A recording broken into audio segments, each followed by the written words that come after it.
दोस्तों किसी वस्तु का ताप जो मापा जाता है वो किस युक्ति से मापा जाता है? तो ताप मापने का जो युक्ति होता है दोस्तों उसको हम लोग ताप मापी बोलते हैं और इसी को दोस्तों इंग्लिश में हम लोग थर्मामीटर बोलते हैं, थर्मोमीटर। ठीक है, तो थर्मोमीटर से हम लोग किसी भी ऑब्जेक्ट के ताप को मापते हैं। हमारे शरीर को ताप, हमारा जो शरीर है उसके ताप को मापे, या कोई ऑब्जेक्ट है उसके ताप को मापे, या पानी गर्म है ठंडा है उसके ताप को मापे। ठीक है, या मौसम आज का किस तरह है, मिनिमम ताप कितना होगा, मैक्सिमम ताप कितना होगा, उसके ताप को मेजर करें। तो ये सब हम लोग मेजर करते हैं थर्मामीटर से। अब दोस्तों ध्यान रखेंगे, थर्मामीटर में जो तत्व का इस्तेमाल करते हैं वह होता है मरकरी, जिसको दोस्तों हिंदी में हम लोग बोलते हैं पारा। हिंदी में क्या बोलते हैं? पारा। अब जैसे फीवर जब आप मापिएगा तो इसी थर्मामीटर से हम लोग फीवर को मापते हैं। ठीक है, तो इसका कुछ और भी चीज़ जानेंगे, पहले बेसिक चीज़ जान लेते हैं। इसमें जो होता है मरकरी होता है, जैसे ही किसी गर्म चीज़ से टच होगा, ठीक है, तो ये मरकरी ऊपर भागेगा और मरकरी जहाँ पर रुकेगा वो बताएगा उस बॉडी का, उस ऑब्जेक्ट का उतना ताप है। बात समझे? तो ये मरकरी आपको बताता है ऊपर नीचे होकर जे उस बॉडी का कितना ताप है। जितना ताप होगा उतना ही मरकरी ऊपर की ओर क्या होता है? बढ़ता है। बात समझे? तो कोई पूछे थर्मामीटर में कौन तत्व इस्तेमाल होता है, तो मरकरी का हम लोग इस्तेमाल करते हैं। ठीक है, इसका रीजन भी होता है, रीजन भी आपको हम बताएंगे। अब देखिए अगला है ताप मापी में किस तत्व का उपयोग होता है, आपको बता दिए। अब आपको एक चीज का और ध्यान रखना है, ये जो थर्मामीटर होता है 3 तरह का होता है। एक बॉडी मापने वाला होता है, एक लैब में अगर है कोई चीज को, कोई ऑब्जेक्ट गर्म है ठंडा है उसको मापना है, पानी गर्म है उसको मापना है तो उसके लिए अलग उपयोग करते हैं। और एक तीसरा होता है जिसको हम लोग बोलेंगे मौसमी तापमापी। ठीक है, उसका अलग काम होता है, वो मौसम के हिसाब से ताप को हर एक दिन का मिनिमम और मैक्सिमम को मापता है। अब देखिए सबका अलग अलग इस्तेमाल है, इसीलिए सबका बनावट भी अलग अलग है। ठीक है, अब देखिए एक होता है डॉक्टर थर्मामीटर, एक नंबर में क्या होता है? Doctor thermometer. तो घर में जो हम लोग यूज करते हैं ना थर्मामीटर, उसी को हम लोग बोलेंगे डॉक्टर थर्मामीटर, क्योंकि इससे जो बॉडी का जो ताप मापते हैं, ठीक है, डॉक्टर थर्मामीटर से ही मापते हैं। तो डॉक्टर लोग इसका इस्तेमाल करते हैं, इसीलिए इसका नाम है डॉक्टर थर्मामीटर। तो हमारे शरीर का ताप कितना है उसको मापना है तो कौन स्केल हम लोग यूज करेंगे? ठीक है, उस स्केल का नाम होगा थर्मोमीटर। कौन थर्मोमीटर? Doctor thermometer. तो डॉक्टर थर्मोमीटर से हम अपने शरीर का तापमान को मापते हैं। क्लियर हुआ? इसके बारे में आगे हम लोग जानेंगे विस्तार से। अभी आपको ध्यान रखना है डॉक्टर थर्मामीटर से हम लोग शरीर के तापमान को मापते हैं। ठीक है, ये वाला जो देख रहे हैं ये हो गया आपका प्रयोगशाला तापमापी। प्रयोगशाला में जो भी तत्व है, कोई धातु है, ठीक है, कोई अधातु है, जो भी पदार्थ है, कोई यौगिक है, कोई बर्तन है, पानी है, या फिजिक्स में कोई ऑब्जेक्ट है, लैब कर रहे हैं, तो उस प्रयोगशाला में जो आप ताप किसी वस्तु को मापिएगा तो उस मापने के लिए, उसके ताप को मापने के लिए एक स्पेशल तरह का थर्मामीटर का हम लोग इस्तेमाल करते हैं, जिसको हम लोग बोलते हैं, क्या बोलते हैं? प्रयोगशाला तापमापी। क्लियर है? तो प्रयोगशाला तापमापी हम लोग इस्तेमाल करते हैं प्रयोगशाला में जो हम तापमान को मापते हैं, जैसे पानी को मापना है, पानी गर्म है कि ठंडा है। एक तीसरा होता है जिसको हम लोग बोलेंगे मौसम तापमापी। तो मौसम, किसी खास दिन का मौसम है, उसका मिनिमम ताप कितना है, मैक्सिमम ताप कितना है, उसको हम मापेंगे। तो उस स्केल को, उस थर्मामीटर को हम लोग बोलेंगे, क्या बोलेंगे? उसको बोलेंगे मौसमी थर्मामीटर, मौसमी तापमापी। ठीक है, तो 3 तरह का हो गया। एक थर्मामीटर हो गया आपका डॉक्टर थर्मामीटर, दूसरा हो गया आपका प्रयोगशाला थर्मामीटर, और एक तीसरा हो गया मौसम थर्मामीटर।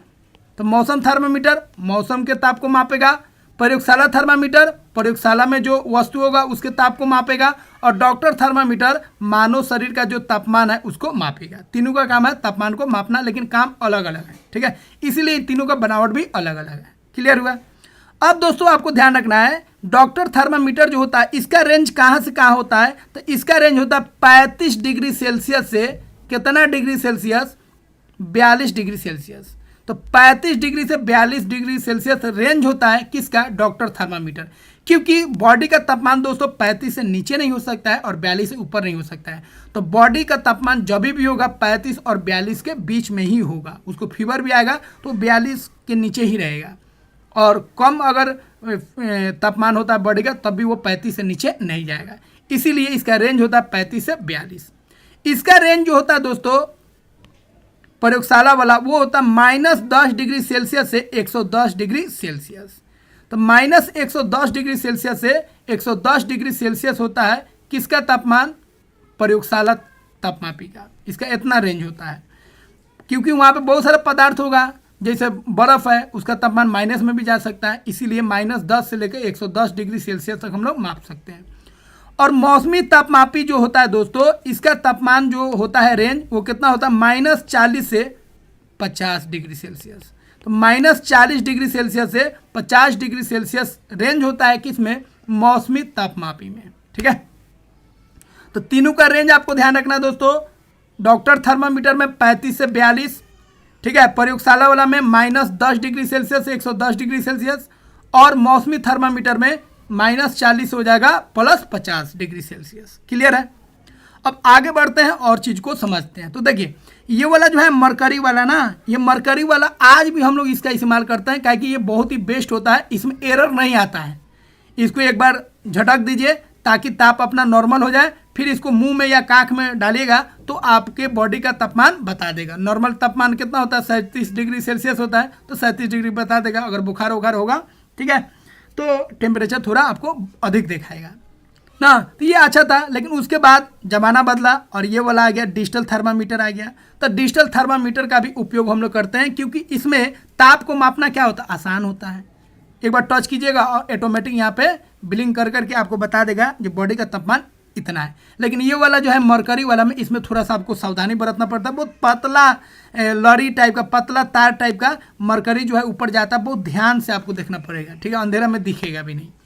लेकिन ये जो होता है इसमें एक्यूरेसी आता है, इसमें एरर नहीं होता है। लेकिन इसमें जो है ये जो डिजिटल थर्मामीटर बहुत सारा देखिएगा ख़राब हो जाएगा, या गिर उड़ गया तो फूट उठ जाता है। ठीक है, थोड़ा महंगा भी देता है, या फूटता तो नहीं है क्योंकि प्लास्टिक है, बट ये थोड़ा सा एरर आ जाता है इसमें। ठीक है, तो देखिएगा अच्छा कंपनी का लीजिएगा तो अच्छा रहता है, सही से काम करेगा। और लोकल ये सब लीजिएगा तो फिर सही से तापमान नहीं बता पाता है, एरर आ जाता है। आइए वाला हमेशा आपको परफेक्ट दिखाएगा। ये थोड़ा फूटने का चांस इसमें ज़्यादा रहता है, क्योंकि ये शीशा का बना रहता है, बट ये 20-30 रुपये मिल जाता है। खैर दोनों को रखिए और दोनों का इस्तेमाल कीजिए, क्योंकि ये आपका गड़बड़ हो जाएगा तो यही काम आता है। उसके बाद दोस्तों कोरोना काल में हम लोग देख रहे थे जो कोरोना काल में कोरोना वायरस का डर था, और अगर हम टेम्परेचर को मापेंगे एक चीज़ से तो कोरोना फैल जाएगा।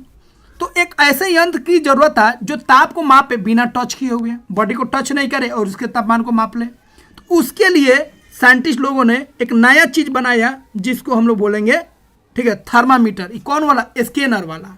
मतलब आपके बॉडी को स्कैन करके बता देगा आपकी बॉडी का ताप कितना है। यही है, देखिए। तो इसको माथा पर रखा गया और माथा से यहाँ से इंफ्रारेड जाएगा, और इंफ्रारेड, ठीक है, जाएगा वापस आएगा, उससे ये डिटेक्ट कर लेगा जो बॉडी का जो टेम्परेचर है वो कितना है। बात समझे। तो इसका इस्तेमाल बहुत ज़रूरी था, क्योंकि बॉडी को टच नहीं करना था, क्योंकि काम तो इससे भी हो जाएगा, काम इससे भी हो जाएगा, बट ये बॉडी को टच करेगा, मुख में या काख में आपको रखना पड़ेगा, तबे ताप बताएगा, तो दिक्कत हो जाएगा, कोरोना फैल जाएगा। इसीलिए हम लोग वहाँ पे स्कैनर का इस्तेमाल करते थे। ठीक है, तो आज भी बहुत जगह पे देखिएगा जहाँ पे भीड़ भाड़ वाला इलाका है, ज़्यादा लोग हैं, वहाँ पे स्कैनर का ही इस्तेमाल होता है। ये सब जो है दोनों, ये ग्लास वाला या ये फाइबर वाला डिजिटल जो है, ये दोनों का इस्तेमाल हम लोग घर में करते हैं। स्कैनर का भी आप इस्तेमाल घर में कर सकते हैं। तो अगला है दोस्तों, जिस तापमापी से हम अपने शरीर के ताप को मापते हैं उसको हम लोग क्या बोलते हैं दोस्तों, डॉक्टरी थर्मामीटर हम लोग बोलते हैं। अगला है डॉक्टरी थर्मामीटर का बनावट कैसे होता है। तो देखिए डॉक्टरी थर्मामीटर जो होता है ग्लास वाला का अगर हम बात करेंगे तो ये पूरा शीशा का कांच का बना होता है। ठीक है, बीच में एक नली होता है, कैपिलरी ट्यूब इसको बोलते हैं। इसी से मरकरी जो है ऊपर नीचे करता है। ठीक है, इसमें जो तापमान होता है 35 डिग्री सेल्सियस से 42 डिग्री सेल्सियस तक होता है, इतना ही ये मेजर करेगा और बॉडी के ताप को मापता है। इसीलिए बॉडी का ताप 35 से नीचे और 42 से ऊपर नहीं जा सकता है। ठीक है, उसके बाद दोस्तों यहाँ पे ध्यान रखिएगा, जो बॉडी मापने वाला जो थर्मामीटर होता है उसको बॉडी में टच कीजिएगा और फिर उसको निकालिएगा तो बॉडी का जितना तापमान है उतना बताएगा। लेकिन जो और थर्मामीटर होता है, जो लैब वाला थर्मामीटर होता है, उसको जब तक बॉडी में टच कीजिएगा तो उस समय जो तापमान बताएगा उसको नोट कर लेना है। जैसे ही निकालेगा तो वो तापमान नीचे गिर जाता है, वो मरकरी नीचे गिर जाएगा। तो ध्यान रखिएगा, बॉडी जो माप रहा है उसमें जो थर्मामीटर, डॉक्टरी थर्मामीटर का हम लोग इस्तेमाल करते हैं, तो उसमें मरकरी फटाफट नहीं गिरता है, ऊपर नीचे नहीं करेगा, जितना पर है उतना ही पे रहेगा। उसको जब तक नहीं झटकेगा जब तक वो नीचे नहीं आएगा। क्यों? क्योंकि ये जो थर्मामीटर है होता है डॉक्टरी थर्मामीटर, वहाँ पे एक ऐसे टाइप का बना रहता है जिसको किंग बोलते हैं। किंग जो होता है दोस्तों वो मरकरी को नीचे आने नहीं देता है। ये चीज़ जो होता है दोस्तों ध्यान रखिएगा, प्रयोगशाला जो होता है, प्रयोगशाली थर्मामीटर, उसमें यह उपलब्ध नहीं होता है। तो ये नहीं होगा तो प्रयोगशाली थर्मामीटर क्या है, पानी में अगर रखे हैं तो उसी से मैं नोट कर लीजिए, पानी से जैसे ही थर्मामीटर को, प्रयोगशाली थर्मामीटर को निकालिएगा तो आपका तापमान नहीं बता पाएगा पानी का। तो पानी में रखिएगा तो तापमान बताएगा, पानी से बाहर निकालिएगा तो तापमान नहीं बता पाएगा। लेकिन ये वाला थर्मामीटर मान लीजिए यूज नहीं करते हैं। अगर करते डॉक्टरी थर्मामीटर से पानी अगर मापते, ऐसे संभव नहीं है, तो उससे अगर मापिएगा तो इसका जो है जितना बताएगा उतना ही रहेगा, उससे नीचे जल्दी नहीं गिरेगा। ठीक है, तो ये दिक्कत होता है। आगे इसको और भी हम लोग देखेंगे। अगला है दोस्तों, भारत में ताप मापने के लिए किस स्केल को अपनाया गया है। तो दोस्तों भारत में, ठीक है, हम लोग के देश में जो स्केल अपनाया गया है ताप को मापने के लिए, उसका नाम है सेल्सियस स्केल। दोस्तों आपको ध्यान रखना है, 3 तरह का स्केल होता है ताप के मापने के लिए। 3 तरह का स्केल होता है। वो 3 तरह का स्केल जो बताएं डॉक्टरी थर्मामीटर, वो हम लोग इस्तेमाल के आधार पे बताएं। ठीक है, जैसे बॉडी रहेगा वैसे हम लोग इस्तेमाल करेंगे। लेकिन स्केल के आधार पे बात करेंगे तो 3 तरह का स्केल होता है। एक होता है केल्विन स्केल, एक होता है सेल्सियस और एक होता है फ़ारेनहाइट। अब आपको क्या ध्यान रखना है, सेल्सियस में दोस्तों ध्यान रखिएगा, इसमें जो स्केल होता है उसमें मापन होता है 0 से लेके 100 डिग्री सेल्सियस, और फ़ारेनहाइट में होता है 32 से लेके 212 डिग्री फ़ारेनहाइट होता है। ठीक है, और केल्विन में दोस्तों होता है 273 से 373, याद रखिएगा केल्विन।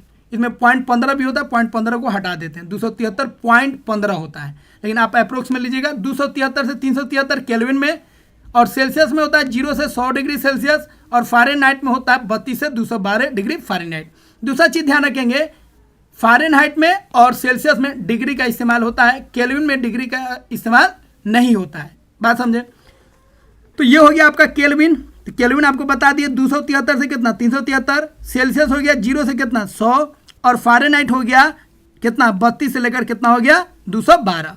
अब देखिए, पानी जो गर्म होगा, पानी का जो बॉइलिंग पॉइंट होता है किसका, वाटर का, जल का, वो कितना होता है 100 डिग्री सेल्सियस। फ़ारेनहाइट में कितना होगा 212, और केल्विन में कितना होगा 373। ठीक है, ये हो गया आपका 32 फ़ारेनहाइट में, और केल्विन में हो गया 373। पानी का अगर फ्रीजिंग पॉइंट का बात करेंगे, ठीक है, हिमांक का बात करेंगे जमने का, तो पानी कितना पे जमता है 0 डिग्री सेल्सियस। फ़ारेनहाइट में कितना जमता है 32 डिग्री फ़ारेनहाइट, और केल्विन में कितना जमता है 273। यहाँ पे 32 गलत लिखा गया है। पानी का जो बॉइलिंग पॉइंट होगा फ़ारेनहाइट में वो कितना होगा 212। ठीक है, अब बॉडी का समान ताप अगर हम बात करेंगे तो बॉडी का जो समान ताप होता है, नॉर्मल टेम्परेचर बॉडी का कितना होता है, वो होगा सेल्सियस में बात करेंगे 37 डिग्री सेल्सियस। फ़ारेनहाइट में बात करेंगे तो कितना आएगा 98.4 फ़ारेनहाइट, और केल्विन में कितना आएगा, केल्विन में आएगा 310 केल्विन। ठीक है, यहाँ पे लिखा हुआ है, ये गलत है, ये एक्यूरेट नहीं है। और 37 डिग्री आएगा सेल्सियस में, और केल्विन में 310 केल्विन। ठीक है, तो इस तरह आपको ध्यान रखना पड़ेगा। एक खास वीडियो में दोस्तों हम आपको बताएंगे सेल्सियस से केल्विन और केल्विन से सेल्सियस आप कैसे आसानी से निकाल सकते हैं कुछ सेकंड में। ठीक है, तो टेंशन नहीं लेना है, हम आपको वो चीज़ सिखा देंगे। आगे बढ़ते हैं। तो दोस्तों यहाँ पे हम लोग देख चुके हैं 3 तरह का हम लोग स्केल देखे, एक सेल्सियस, एक फ़ारेनहाइट और एक केल्विन। सेल्सियस में 0 से 100 होता है, केल्विन में होता है आपको बता दिए 273 से 373, और फ़ारेनहाइट में होता है 32 से 212 डिग्री फ़ारेनहाइट। एक चीज़ और ध्यान रखेंगे दोस्तों, सेल्सियस और फ़ारेनहाइट में जो तापमान होता है वो निगेटिव आ सकता है, लेकिन केल्विन में कभी भी ऋणात्मक वैल्यू नहीं आएगा। ठीक है, तो दोस्तों ध्यान रखिएगा, केल्विन हमेशा पॉजिटिव वैल्यू देगा, इसीलिए केल्विन को हम लोग एब्सोल्यूट टेम्परेचर भी कहते हैं। और केमिस्ट्री में जो भी हम लोग इस्तेमाल करते हैं, साइंस में कैलकुलेशन, उसमें केल्विन का ही हम लोग इस्तेमाल करते हैं। ठीक है, और जो हम लोग थर्मामीटर, डॉक्टरी थर्मामीटर है दोस्तों, उसमें 98.4 हम लोग जो मेजर करते हैं नॉर्मल टेम्परेचर, वो फ़ारेनहाइट में ही हम लोग मापते हैं। ठीक है, और सेल्सियस और केल्विन का हम लोग बुक्स इस समय ज़्यादा इस्तेमाल करते हैं, नॉर्मल लाइफ में हम लोग फ़ारेनहाइट का ही इस्तेमाल करते हैं। तो केल्विन कभी भी निगेटिव नहीं जाएगा दोस्तों। उसका कारण है, अगर केल्विन 0 हो गया, 0 केल्विन अगर हो गया दोस्तों, तो दुनिया ही समाप्त हो जाएगा, दुनिया का हर एक चीज़ जम जाएगा, कोई चीज़ बचेगा ही नहीं। तो केल्विन जैसे ही 0 होगा दुनिया का हर एक चीज़ जम जाएगा। इसका मतलब है दोस्तों जो उससे नीचे ताप नहीं जा सकता है, 0 केल्विन से नीचे ताप नहीं जा सकता है, क्योंकि 0 केल्विन पे दोस्तों सेल्सियस कितना हो जाएगा, -273 डिग्री सेल्सियस। समझ सकते हैं, जो दुनिया है वो खास जगह पर टेम्परेचर माइनस में जाएगा तो 80, 85 यही सब रहता है हाईएस्ट, उससे नीचे नहीं जाएगा। अब -273 पर दुनिया समाप्त हो जाएगा, हर चीज़ जम जाएगा। ठीक है, तो केल्विन इसीलिए निगेटिव में नहीं जाएगा। अगला है दोस्तों डॉक्टरी थर्मामीटर से हम कितना से कितना ताप मापते हैं। तो दोस्तों डॉक्टरी थर्मामीटर में आपको बता दिया 35 डिग्री सेल्सियस से 42 डिग्री सेल्सियस हम लोग ताप को मापते हैं। उसके बाद दोस्तों ध्यान रखिएगा, डॉक्टरी थर्मामीटर में अगर एक बिंदु से एक ताप से दूसरे ताप के बीच में बात करेंगे कितना पॉइंट होता है, तो ये हो गया ये मान लीजिए हो गया 35, ये हो गया 36, ये हो गया 37, तो ये हो गया 38। ये दोनों के बीच में कितना छोटा छोटा ताप होता है, 5। 1 2 3 4 5 हुआ। तो अब 5 को डिवाइड कीजिएगा, ठीक है, तो ये 2 बढ़ा 0.2, ये 0.2, ये 0.2 कितना बढ़ गया 1। तो डॉक्टरी थर्मामीटर में 2 बड़े चिन्हों के बीच में 1 डिग्री का अंतर होता है, और 1 डिग्री जो होता है कितना भाग में बटा होता है, 5 भाग में बटा होता है। मतलब 1 डिग्री जो हो गया छोटा वाला उसका वैल्यू कितना हो गया, 1/5 डिग्री, और उसको दशमलव में तोड़ेंगे तो 0.2, तो 0.2 से आगे बढ़ते जाता है। ठीक है, तो 2 ये हो गया 37, ये हो गया 38, इसके बीच में कितना ताप होगा छोटा छोटा, 5 होगा, 1 2 3 4, और ये हो गया 5। कितना से बढ़ेगा, 0.2 से 0.2 0.2 0.2। जैसे स्केल में होता है ना 10 बढ़ता है, 1 2 3 4 5 6 7 8 9 10 इस तरह बढ़ता है, उसी तरह। अगला है दोस्तों, क्या प्रत्येक व्यक्तियों का समान ताप 37 डिग्री सेल्सियस होता है? नहीं। जो 37 डिग्री सेल्सियस दोस्तों जो हम लोग मापते हैं, समान ताप जो हम लोग देखते हैं, वो एक आदमी का नहीं होता है। तो बॉडी का समान ताप कितना होता है, 37। तो 37 एक आदमी का नहीं होता है। हर एक आदमी का जो तापमान मापिएगा वो 37 से थोड़ा बढ़ भी सकता है, 37 से थोड़ा कम भी हो सकता है। एक्यूरेट 37 डिग्री सेल्सियस बॉडी का ताप नहीं भी हो सकता है, हो भी सकता है। ठीक है, तो आप ध्यान रखिएगा दोस्तों, इस 37 डिग्री सेल्सियस जो तापमान है ना, ये बहुत सारे लोगों का, जो स्वस्थ व्यक्ति हैं उन सभी लोगों का, ठीक है, ताप निकाला गया उनके बॉडी का, और उसका एवरेज लिया गया, और एवरेज आया 37 डिग्री सेल्सियस। तो मानव शरीर का जो तापमान होता है 37 डिग्री सेल्सियस, वो ध्यान रखिएगा वो औसत तापमान होता है। बहुत सारे लोगों का तापमान का औसत निकाला जाता है। ठीक है, तो प्रत्येक व्यक्तियों का समान ताप 37 डिग्री सेल्सियस से कम या अधिक भी हो सकता है। ठीक है, वास्तव में जिससे हम समान ताप कहते हैं वो स्वस्थ व्यक्तियों के विशाल समूह शरीर का औसत ताप होता है। बहुत सारे लोगों का औसत ताप जो होता है उसी को हम लोग 37 डिग्री सेल्सियस बोलते हैं, और इसी को मानव शरीर का समान ताप हम लोग मान लेते हैं। अगला है दोस्तों, मानव शरीर का तापमान कितना हो सकता है? तो बता दिए आपको 35 डिग्री सेल्सियस और 42 डिग्री सेल्सियस के बीच में ही मानव शरीर का तापमान रहता है। 35 से नीचे नहीं हो सकता है और 42 से ऊपर नहीं हो सकता है। अगला है, डॉक्टरी थर्मामीटर के मुंह से बाहर लेने पर पारा का तल नीचे या ऊपर क्यों नहीं गिरता है? तो जब आप कांख में रखें या मुंह में रखें, जैसे ही थर्मामीटर को निकालेगा तो थर्मामीटर पे जितना ताप बता रहा था उससे नीचे नहीं जाएगा, पारा नीचे नहीं जाएगा। क्यों नहीं जाएगा? उसको रोकने के लिए किंक होता है, किंक आपको बताएं, यही रोक देगा और पारा को नीचे नहीं आने देगा। अगर ये नहीं रहता तो मुख में से जैसे ही निकाल दे पारा नीचे चल जाता, तो देखने में दिक्कत हो जाता। तो पता चलता है एक आदमी थर्मामीटर पकड़ा है और एक आदमी देख रहा है, तो अपने आप चेक नहीं कर पाते। लेकिन यही सिस्टम है, किंक है, तो अब आप अपने ताप को खुद से माप सकते हैं, बॉडी के ताप को। लेकिन अगर किंक नहीं रहता दिक्कत आता, जैसे ही हटाते मुंह से पारा नीचे चल जाता और सही तापमान हम लोग माप नहीं सकते हैं। इसीलिए किंक का काम है तापमान को नीचे नहीं आने देता है, मतलब मरकरी को नीचे नहीं आने देता है। तो डॉक्टरी थर्मामीटर में बल्ब के पास एक विभंग होता है जिसको हम लोग किंक बोलते हैं। क्या बोलते हैं? किंक, जो पारे के तल को अपने आप नीचे गिरने से क्या करता है? रोकता है। ठीक है, यही हो गया यहाँ पे किंक।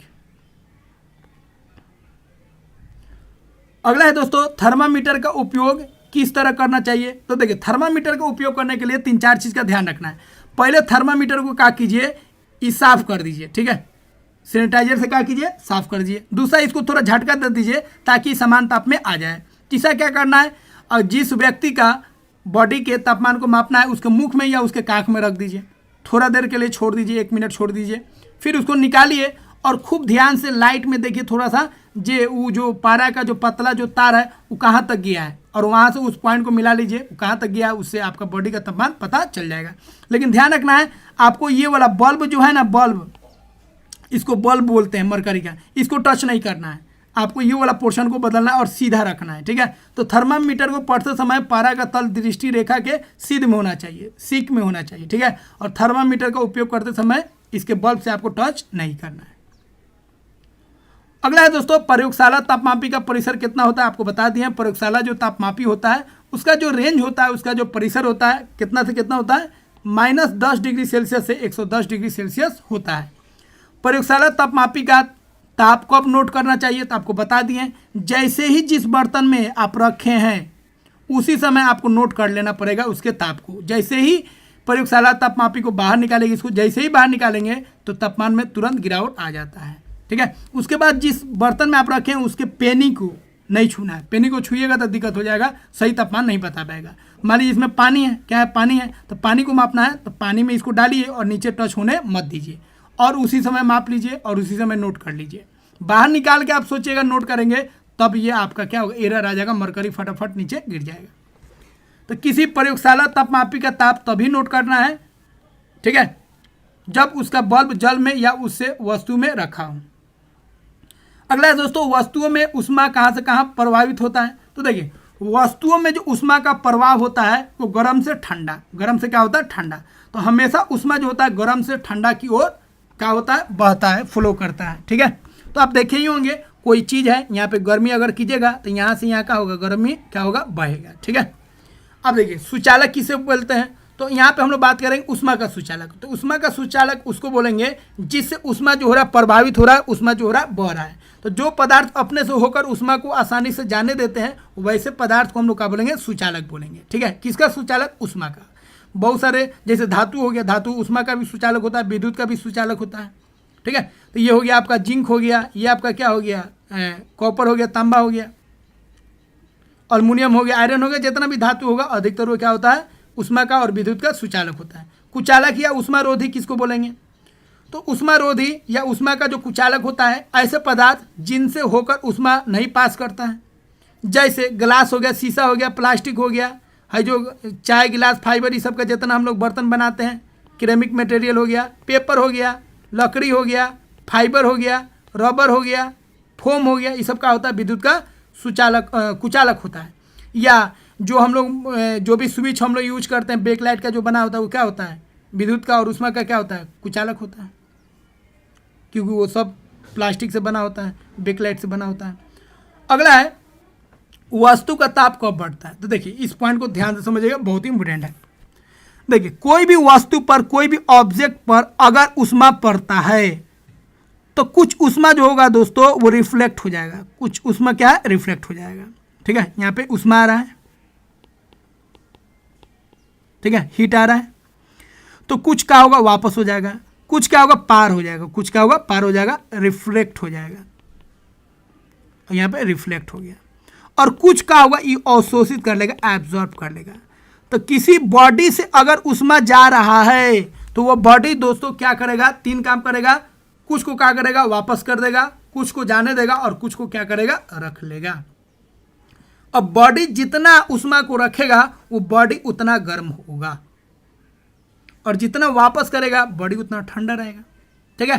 तो बॉडी अगर कोई ऑब्जेक्ट है, कोई बॉडी है, वस्तु है, वो जितना ही ताप को रखेगा, एब्जॉर्ब करेगा, अवशोषित करेगा, उसका तापमान उतना बढ़ेगा। तो जब वस्तु ऊष्मा को अवशोषित करता है तो वस्तु का तापमान क्या होता है, बढ़ जाता है।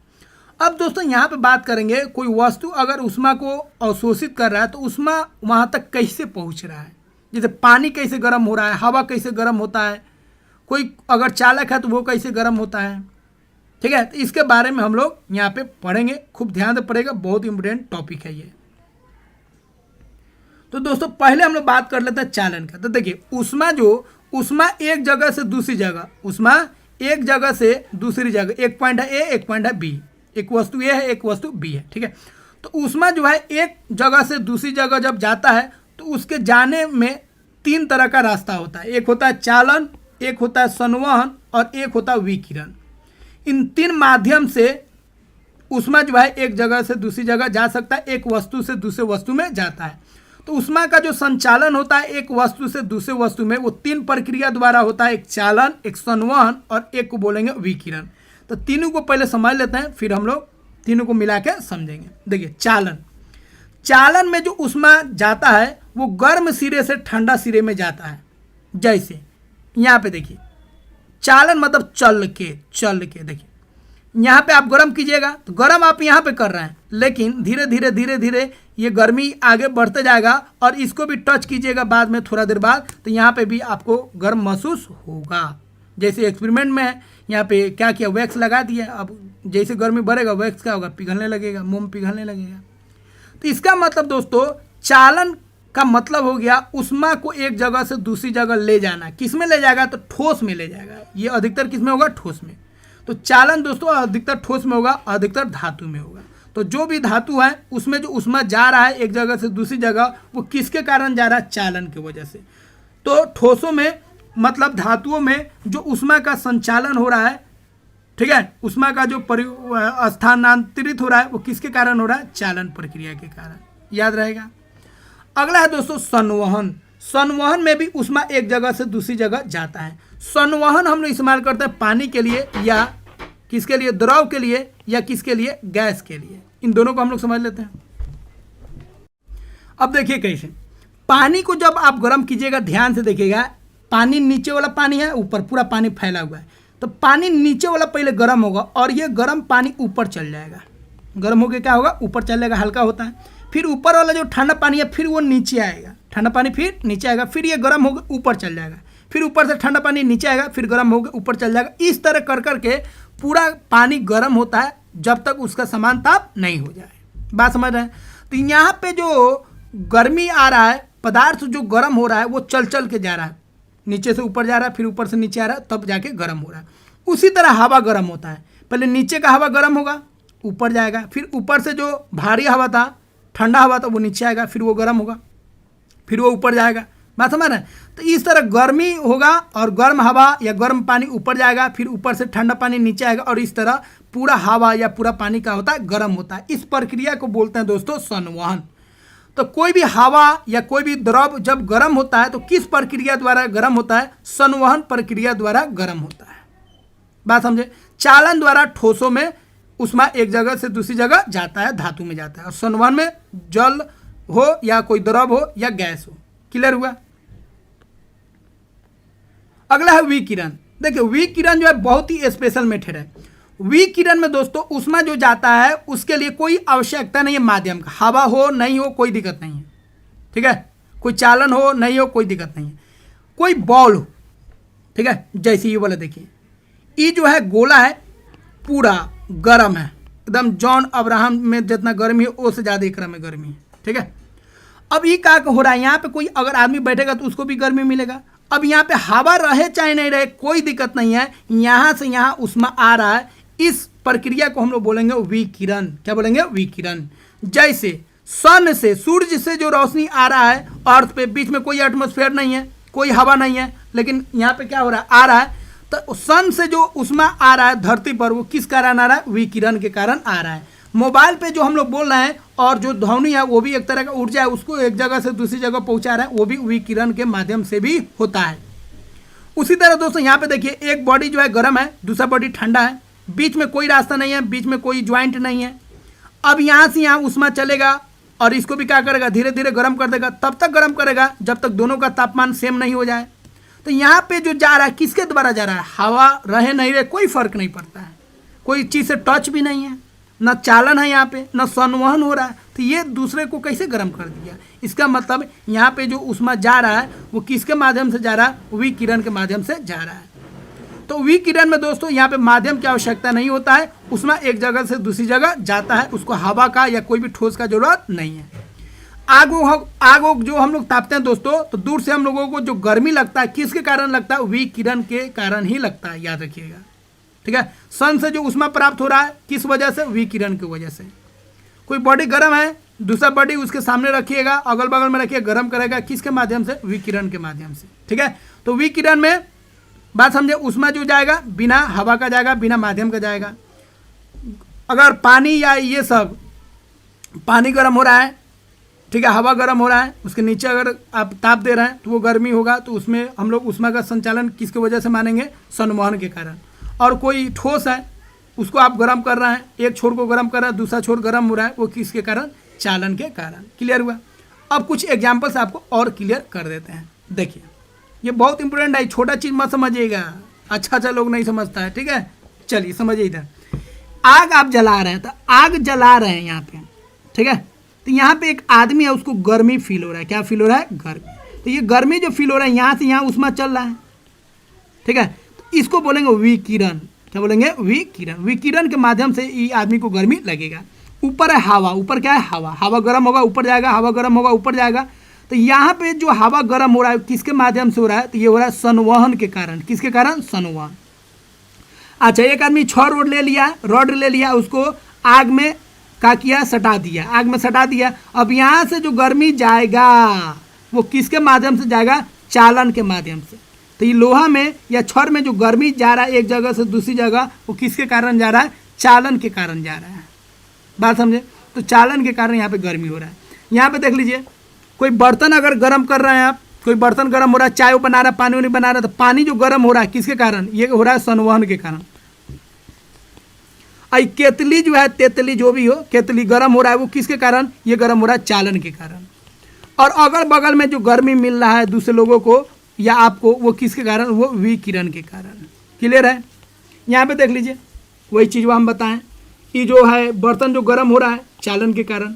बर्तन में जो पानी होनी है, हवा जो भी चीज़ रखी है, वो गर्म हो रहा है किसके कारण, संवहन के कारण।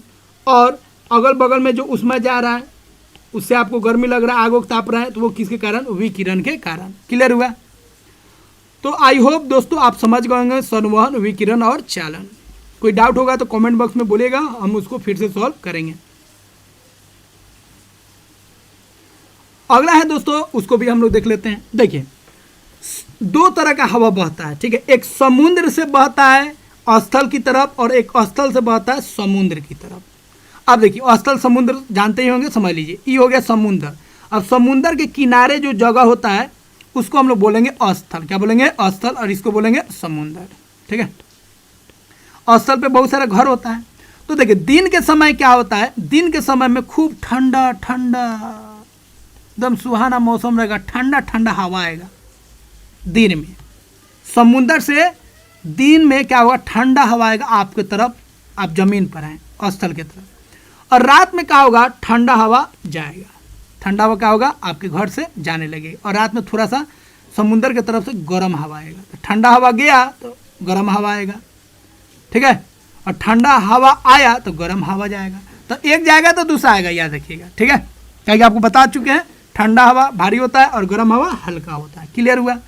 तो दिन में ठंडा हवा आपके तरफ आ रहा है, आप स्थल में है, घर और बना है एकदम रंगीन, और यहाँ पे रह रहे हैं, तो दिन में ठंडा हवा आ रहा है और गर्म हवा आपके घर से जा रहा है। और रात में उल्टा हो रहा है, रात में आपके घर से ठंडा हवा जा रहा है और गर्म हवा आ रहा है, और एकदम बिंदास है, एकदम मस्ती में। मान के चलिए आप गोवा में है, एकदम गोवा का बीच उज्जा है ना, वहाँ पे आपका घर है, आप पूरा मज़ा ले रहे हैं एकदम, वैसा स्थिति समझ लीजिए, तब जल्दी समझ में आएगा। ठीक है, और गोवा में है तो अकेले नहीं है। ठीक है, लेके गए हैं पार्टनर उटनर, जो भी हो, मतलब एकदम बिंदास जिंदगी जी रहे हैं।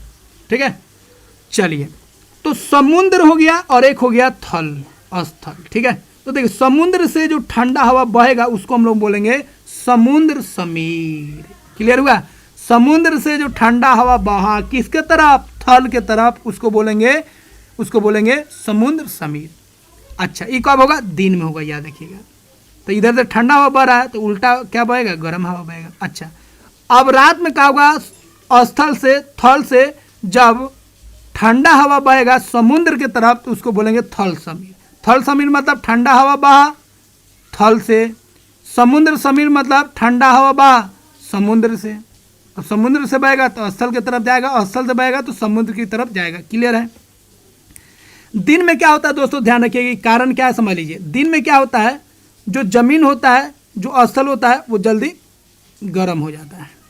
गर्म हो जाएगा तो गर्म हवा बहने लगेगा समुद्र की तरफ, और ठंडा हवा आएगा समुद्र से किसके तरफ, घर की तरफ। ठीक है, और रात में क्या होता है, जो अस्थल है जल्दी ठंडा भी होता है ज़मीन और जल्दी गर्म भी होता है। तो रात में जल्दी ठंडा हो गया तो ठंडा हवा बहने लगेगा, और ठंडा हवा बहेगा तो वहाँ पे कौन आएगा, गर्म हवा आ जाएगा। बात समझे? तो याद रखिएगा, दिन के समय में ज़्यादा गर्मी हो रहा है, जल्दी गर्म हो रहा है धरती, तो गर्म हवा समुंदर की तरफ जाएगा, समुंदर से ठंडा हवा आ जाता है। रात में है जल्दी ठंडा हो जाता है कौन, ज़मीन, तो ठंडा हवा समुद्र की तरफ चल जाएगा और गर्म हवा वापस आपके घर में आ जाएगा। तो दोनों केस में याद रखिएगा, एक ही याद रखिएगा, कन्फ्यूजन नहीं होगा। ज़मीन जल्दी गर्म होता है और ज़मीन जल्दी ठंडा होता है, किसके तुलना में, समुद्र के पानी के तुलना में। क्लियर है? तो याद रखिएगा, थल समीर मतलब ठंडा हवा थल से चला, समुद्र समीर मतलब ठंडा हवा कहाँ से चला, समुद्र से। अब समुद्र से चलेगा तो कहाँ चल जाएगा, इरघाट बीरघाट नहीं जाएगा, आपके घर में जाएगा। हाँ, घर से जब चलेगा तो कहाँ जाएगा, समुद्र की तरफ जाएगा। चलिए अब देखिए इन लोगों को, गर्मी में दोस्तों होता क्या है, हम लोग आरामदायक महसूस करने के लिए जो कपड़ा पहनते हैं वो होता है सूती कपड़ा और हल्का कपड़ा। तो अगर गर्मी में रहना है रिलैक्स, तो दो तरह का कपड़ा पहनिए। एक तो पहनिए सूती कपड़ा और सूती कपड़ा, दूसरा पहनिए हल्का रंग वाला, हल्का रंग। सफ़ेद पहनना तो एकदम सोने पर सुहागा। इससे क्या होगा, देखिए सूती कपड़ा से क्या होगा, पसीना अवशोषित होगा और उसका वाष्पीकरण होगा, तो बॉडी आपका ठंडा हो जाएगा सूती कपड़ा में। दूसरा अगर हल्का रंग का है तो देखिए, हल्का रंग का जितना भी कपड़ा होता है या सफ़ेद रंग का होगा, वो ऊष्मा को क्या करता है, अवशोषित नहीं करता, सबको क्या करता है, वापस कर देता है। बात समझे? तो उससे आपका बॉडी क्या होगा, बॉडी तो ऊष्मा को अवशोषित किया नहीं, तो बॉडी थोड़ा रिलैक्स आएगा। बात समझे? तो गर्मी में याद रखिएगा, सूती कपड़ा पहनना है और हल्का रंग वाला कपड़ा पहनना है, मतलब सफ़ेद पहनिए या हल्का रंग मिल जाए। सफ़ेद अगर मन नहीं तो हल्का कलर हो। अभी देखिए मैडम को कितना खुश लग रही हैं, ये BF को देख के खुश नहीं है बउआ, ये सूती कपड़ा पहनी है कॉटन, उसलिए रिलैक्स है। बात हमारा है, एकदम कॉटन कपड़ा पहनी एकदम खुश है। देख लीजिए एकदम कपड़ा भी देख रहे हैं हल्का है, इसलिए रिलैक्स फील है। ये लोग को देखिए टी-शर्ट पहना है, कितना गदगद है। बात हमारा है, ये लोग काहे गदगद है, काहे कि ये लोग का कपड़ा जो है सूती है, कॉटन है। ठीक है, अब ये लोग थोड़ा सा हल्का कलर का पहन लेता है, ये जैसे है मैडम, इनको देख लीजिए, ये हल्का कलर है, तो ये लोग और रिलैक्स फील होता है। आई भाई साहब को देखिए, सूती कपड़ा पहना तो चेहरा देख रहे हैं कितना मतलब खुशहाल है, रिलैक्स फील कर रहा है। अब वही पॉलिस्टर के पहन लिए हैं, अब उसमें भी ब्लैक पहन लिए हैं, तो देखिए गर्मी हो रहा है, बेचैन है बेचारे। चलिए आगे बढ़िए। अब हम लोग गर्मी में जान लिए सूती कपड़ा पहनेंगे हल्का रंग का। ठंडा में आपको क्या पहना था, ठंडा में आपको पहना ऊनी कपड़ा, ऊनी, और दूसरा पहनना है गहरा रंग का पहनिए। तो ऊनी पहनिएगा तो ऊनी कपड़ा क्या होता है, वो ऊष्मा का क्या होता है, कुचालक होता है। ऊष्मा जो बॉडी का ऊष्मा है उसको पास होने नहीं देगा और बाहर के ठंडा को बॉडी में आने नहीं देगा, तो ऊनी कपड़ा आप पहनिए। ठीक है, और ऊनी कपड़ा में क्या होता है, अंदर हवा रहता है, और हवा क्या होता है, ऊष्मा का कुचालक होता है, वो ठंडा को ना आने देगा और ना गर्मी को बाहर जाने देगा। तो ऊनी कपड़ा का दो फायदा हो गया। एक तो ऊनी कपड़ा खुद क्या है, ऊष्मा का कुचालक है, ना ऊष्मा को बॉडी का जो ऊष्मा है उसको बाहर नहीं जाने देगा, और बाहर का जो ठंडा है उसको आने नहीं देगा। और दूसरा क्या है, उसमें जो हवा है वो और मदद करेगा, वो क्या है, ऊष्मा का कुचालक होता है, ऊष्मा को अंदर से जाने नहीं देगा, बाहर से आने नहीं देगा ठंडा को। गहरा रंग का मतलब क्या है दोस्तों, तो गहरा रंग का रहेगा, आपको बता दिए, काला पहनिए, जितना गहरा रंग, ब्लू पहनिए, उससे क्या होगा, ऊष्मा को अवशोषित करेगा। गहरा रंग ऊष्मा को ज़्यादा अवशोषित करता है, परिवर्तित कम करता है, तो परिवर्तन वहाँ पे कम होगा। तो गहरा रंग जो होगा ज़्यादा अवशोषित करेगा ऊष्मा को, तो बॉडी आपका क्या रहेगा, गर्म रहेगा। बात समझे? तो ये सब देखिए, ये सब बबिया सबको देख रहे हैं कितना खुशहाल है, ये सब बर्फ़ पर है तब वो एकदम मौज मस्ती में है। क्या है, क्या उन्हीं कपड़ा पहना, यही सूती पहन लेता तो ठिठुर के वजन बेहोश हो जाता। अब देखिए यहाँ पे देखिए, अब कंबल के केस में वो थोड़ा सा शानदार बात बता देते हैं, मज़ा वाला, जो घर में आप इस्तेमाल कर सकते हैं। तो देखिए कंबल में क्या होता है, एक अगर आपको मिलता है सिंगल कंबल, मतलब एक लेयर वाला कंबल, और एक दिया जाता है आपको डबल लेयर वाला कंबल, तो आपको होशियारी करना है। आपको क्या करना है, सिंगल वाला छोड़कर डबल लेयर वाला जो कंबल है उसको चुन लीजिए।